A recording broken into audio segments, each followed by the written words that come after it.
If you're going on a road trip, you don't just jump in the car and start driving, right? Okay, well, maybe some people do, but most of us plan ahead. We plan our route, grab some yummy snacks, set up our Spotify playlist. It's the same thing with your website. Planning ahead sets you up for a much better journey.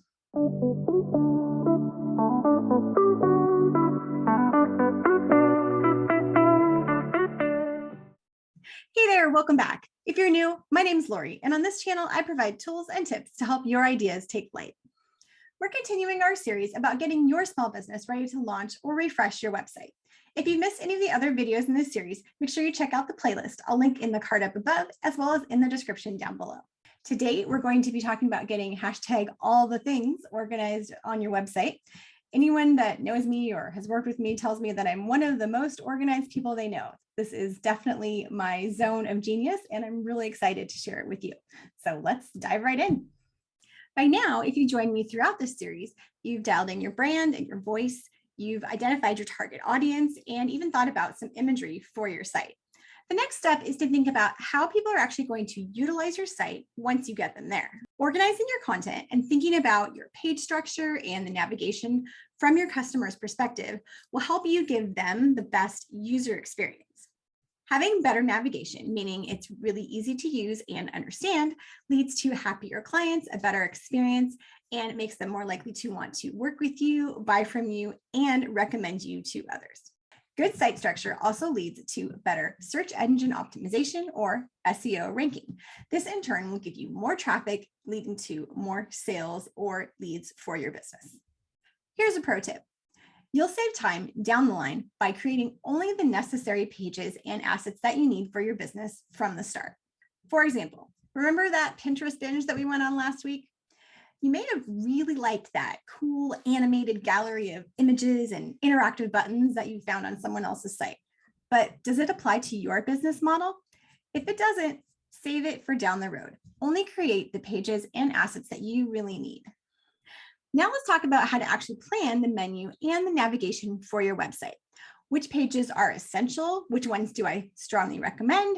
And which ones are optional or ones that you may have specifically to your business or ones that you may want to consider down the road? There are 8 essential pages that I think every website should have. And we're going to cover these more in depth next week when we talk about copy and what actually needs to go into those pages. But I want to give a basic overview here, so when we move into the layout and structure of how your site is put together, that at least this makes sense from kind of a high level view. The first 4 essential pages that I think every website needs to have are obviously your homepage, your landing page where everyone's going to mainly come the first time. Your about page, whether that's about me, about us, however that looks for your website. Your services page, where you're going to lay out all the things that you're offering. And then a contact page, which could be a separate page or could be incorporated into something like your footer. The next 3 pages that I strongly recommend that every single website have are your legal pages. The basic legal pages that every website needs to have are your terms and conditions, your privacy policy, and your disclaimer. Again, I'm going to get into this later in the series, but you need to protect your business and your website. And there's a bunch of different ways to do that, but you need to have these 3 legal pages on your site. The last one that I am labeling as essential, but is kind of optional, it depends on your business, is a blog. And the reason that I think it is actually an essential page is because it not only helps with your SEO ranking, but also helps you build authority with your clients, your customers, as well as within your field. So it's kind of on the fence there, but I really do think that is a really good tool for most businesses to have on their website. There are, of course, a myriad number of other pages that you may have on your website, and it depends on your business, where you're at, what type of things that you offer. Here are just a few that you might consider now or down the road. The first one is something like a landing page, a coming soon page if your website is under construction, or if you have a specific offer that you want a separate landing page for. If you are a business that's doing e-commerce, you are definitely going to want to have a shop page as well as a bunch of different things that go with that. This could be in addition to just your basic services page that covers kind of the overview of what you offer. If what you do lends itself to the visual medium, having something like a gallery or a portfolio of happy clients or work that you have done is definitely something that you could include. Another idea for another website page that you could have is a resource library, whether that is free, paid, or some combination of how people would access that. You could also offer a events calendar, whether that's events that your business is offering or simply as a resource for local events in your area. And then another thing that many people offer on their website is a membership area for, again, resource library type things, or if you offer online courses or other content that you want to have behind a free or a paid, like a paywall area.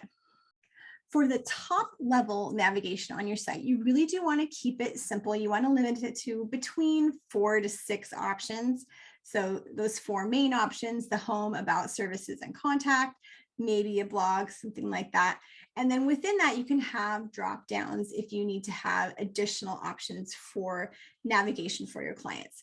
You just want to make it as simple and easy and intuitive to navigate as possible, because that's going to give the best client and customer experience as they're working their way through your site.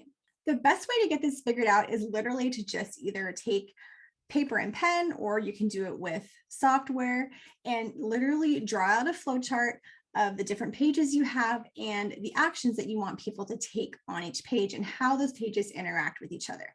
So you never want people to feel like they are unsure what the action should be on each page. You want to be kind of guiding and directing people around your site.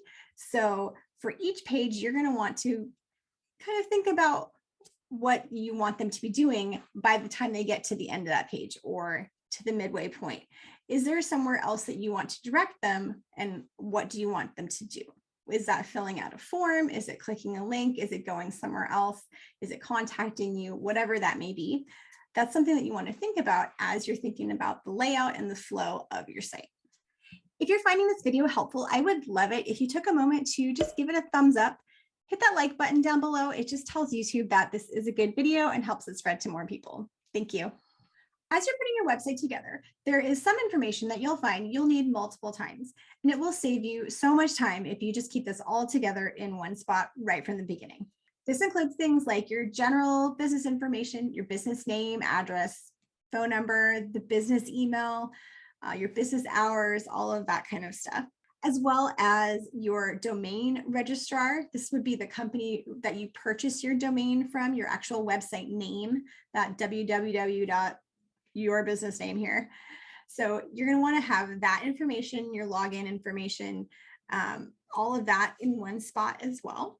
Social media links, you will use those multiple times. So having all of that in one spot.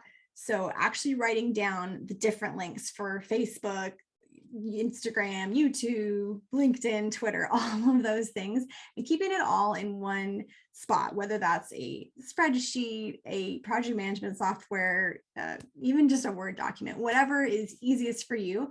But keep all of that together in one spot and you will save so much time. Be sure to come back next week for part 6 of this series, where we are going to conquer your website copy. If you want to get a jump start on prepping for your website launch, be sure to grab my website prep checklist, and I will put a link to that in the description down below.